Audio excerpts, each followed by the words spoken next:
कविताको शीर्षक छ सहयात्रा।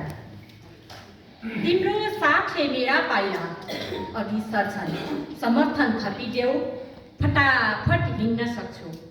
मेरो प्रयासमा थोरै प्रेरणा दियौ भने, मेरो आत्मबल उकास्न सानो योगदान दियौ भने म साँच्चै कुद्न सक्छु जिन्दगीका थुप्रै दौडहरू जहाँ तिम्रो र मेरो साझा जित हुनेछ।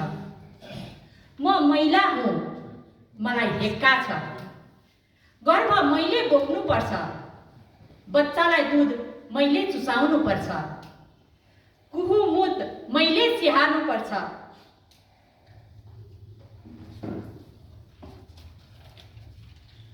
के म दुःख भयो भनेर तिमीसँग गुनासो गरौँ? अह, कदापि होइन। यो त मेरो सौभाग्य हो, मेरो कोखको पूर्णता हो। बस यति चाहिँ भन्छु, छोरा होस् या छोरी, विभेद नगरौँला। म कानुनको कुरा गर्दिनँ, कानुन किताबमा हुन्छ। कानुनकै मात्र फेर समातेर अधिकार मिल्छ यसमा विश्वास छैन।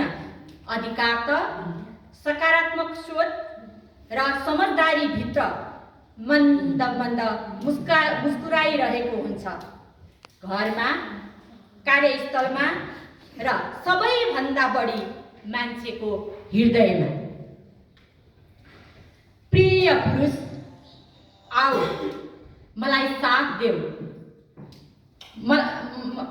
प्रिय पुरुष, आऊ मलाई साथ देऊ, समर्थन देऊ। म पनि तिमीलाई सम्मान दिन्छु, ऐश्वर्य दिन्छु। तिमी शिव, म पार्वती। हामी अर्धनारीश्वर बनौँ र सँगै यात्रा गरौँ जीवनको जुग जुगसम्म। धन्यवाद।